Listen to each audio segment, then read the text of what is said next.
Hey everyone, just a quick warning before the video starts. This is not going to be a steady video. I'm probably going to jump everywhere because I have a little ADHD mind that can't focus on more than one thing more than 3 seconds. I already screwed up. This is going to be sort of a ranty, just sort of speak in my mind video, whatever comes to mind. And to start off with, it is going to be mostly focused about the question I constantly get is why do you focus on the Neanderthals? Why do I have a passion for them and so on? So, without further ado, let's get right into it.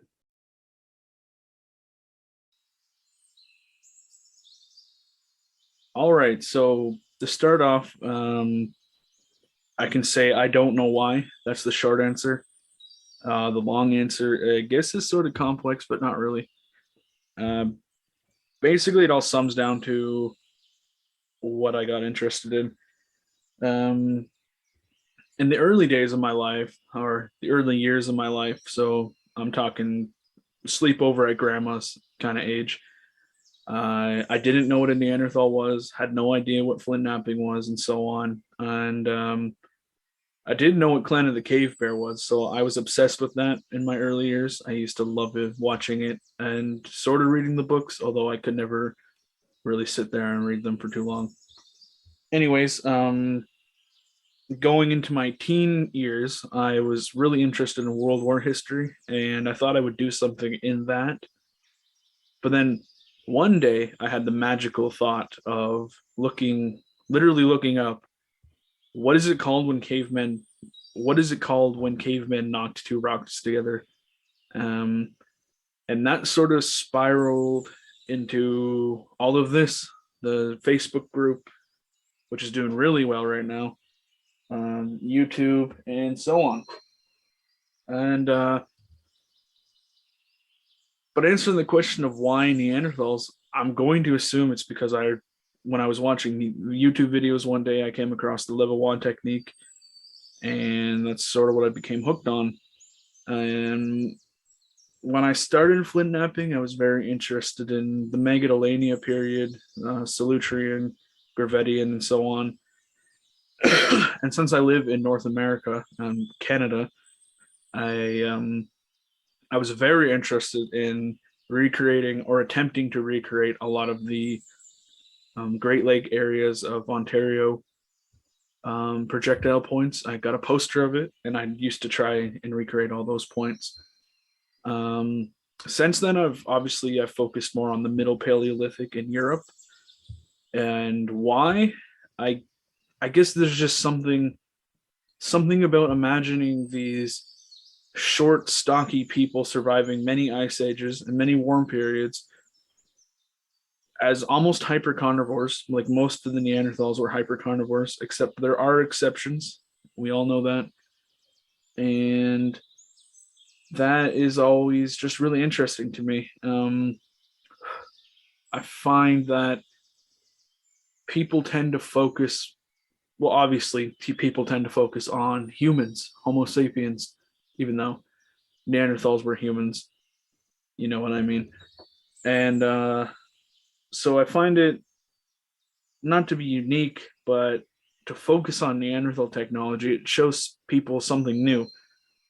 Um, almost anybody almost any flint napper can make a typical triangular notched point, but only very few people can make a proper level walk core. I'm not talking about making a turtle back and then knocking that off. No, I'm talking without any margin of error, making a perfect level walk core, just like the Neanderthals did. I've only been focusing on that technology for about maybe 2.5 years, and I'm only recently have I been able to almost get small cores. Um, then there's also the triangular level one blades, 3 blow points, which are next to impossible to do without any training. Um, and I feel like it's an underrated technology that not many people focus on. But going back to the Neanderthals, it's sort of there's so much known about them, but at the same time, we know so little. Like we assume they had like a human culture, which at this point in time, and with all the research, it seems like they did. In 2021, we pretty much confirmed that some of them were burying their dead with the Shanidar discoveries. We know what else? We know that they obviously took care of their sick and ill because of the Last Chappelloch Saints and Shanidar won. We know that they took care of children. So naturally, we can assume they had some sort of culture. And trying to piece together with a modern human brain what that culture was is never going to happen unless we magically invent time travel. Again, probably never going to happen. But trying to do that stuff and recreate their equipment, all their technology, their culture, it's just something that has always been fascinating to me.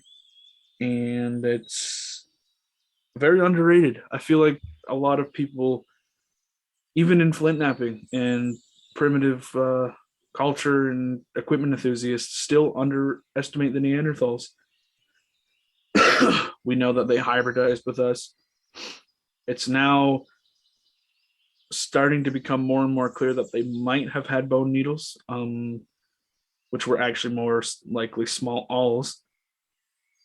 Clothing, they almost would have had to, they definitely would have had to wear clothing, especially during cold periods. Um, Fire, we know for a fact they were making fire. And recently we discovered that they might have changed the environment, burning down forests and such, which the Native Americans did. What else? And I think to answer the question of why I focus on the Neanderthals is because they sort of feel like outsiders, even still. Um, it feels like they're the one group that is just kind of badass in their own way. I guess like everyone loves the Vikings because they're northern, they're these big burly men. They got a lot of cool culture. They got a lot of cool tools, and the history behind them is cool. And they're super popular. But I think with the Neanderthals is they they're super popular, but for all the wrong reasons. Um, Everyone thinks that they're these big dumb brutes for the most part, but I would say they were probably a gentle species or gentle species of human that just wanted to be just wanted to live. In my opinion, they were probably more connected to the nature than any other species of human ever was. I'm sure they were very spiritual people, very yeah. I don't want to go too far down that road because again, it's all an assumption. We have no idea of really knowing. They were around longer than we have been around, and they didn't destroy the planet, so we can assume that they probably knew what they were doing. Uh, would they ever make computers if we gave them enough time? Who knows? We wouldn't know. Um, Other reasons are their diets, what they ate. It's always really fun to me researching or reading research about what they ate, what was found in their bones. So like if they were eating a plant heavy diet or a meat heavy diet, which a lot of Neanderthals were meat heavy. Um, what was found in their tooth?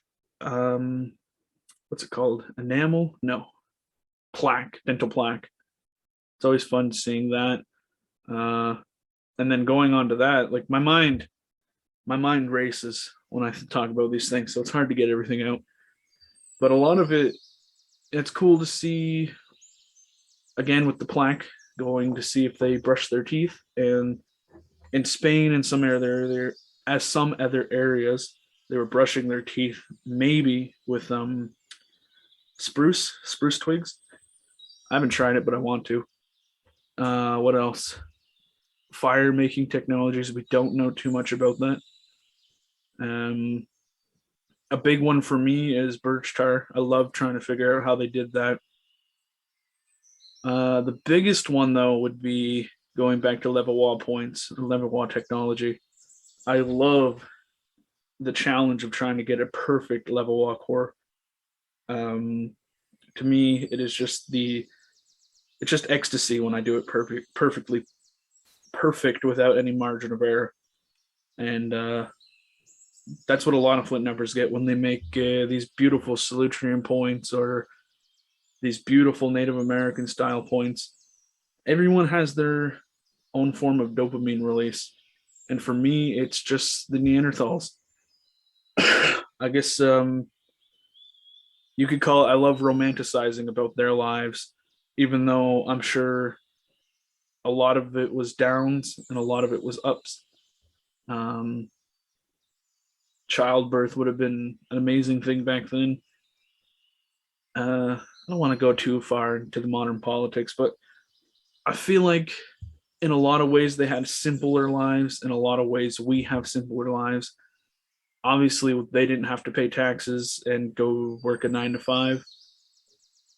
And I'm sure everyone can relate to that, especially during these COVID times. It's just nice to sort of switch off your modern monkey brain and focus on and try to engage yourself in a world that is no more. Because when I'm flint napping, my brain shuts off and I'm only going to focus on flint napping. Like, if I'm going to go collect rocks or something and flint nap those rocks, that is what I'm focused on. I'm not focused on, do I have to go to work tomorrow? I'm not focused on, are people engaging with my YouTube channel? And it's just nice to be able to turn all that off and focus on the primitive world, a world no more, if you will. The Ice Age, the uh, I wouldn't say the Younger Dryas. That sounds miserable. I'd rather deal with not being able to log into my computer than a really cold Ice Age. But yeah, that's I think the last segment of this, just to be able to turn off and submerge yourself in their world, is a is something that a lot of people don't get to do nowadays. Um, for example, most people that I know don't have very many hobbies. They work and then they come on, they go online and they argue on Twitter and shit. And I just can't imagine doing that with my life. Uh, I'd go crazy. But anyways, um, if you're watching this and you're not subscribed, please subscribe. I don't typically post videos like this, but if it does well, I might. Next time I'm flint napping, I'm just gonna turn the camera on, talk, and flint nap. So get ready for that. And yeah, let me know what you think of this kind of video. It's a little weird. Um, and before we go, just want to sum the whole video up for you. It's basically I love the Neanderthals because I love to try and submerge myself or romanticize about what their lives must have been. And if you want to try to do that, an amazing book series that I recommend. It's not Clan of the Cave Bear. It's called the Dreamer series. I've interviewed the author a few times. She's an amazing woman. And reading those books is the perfect way at the end of your day to just submerge yourself in their world. The story is amazing. It's about a young Neanderthal man named Trish who has these dreams. That's all I'm going to do. That's all I'm going to say. If you do not have the time or the physical capabilities to pretty much do what I do, flint nap, uh, make clothing and all that. EA Mag's books are the perfect way to escape this reality. And that's where I'll leave that note off. Thank you all for watching. This has been Neanderthal Joe. Thank you for listening to my rant for however long this was. Bye, everyone.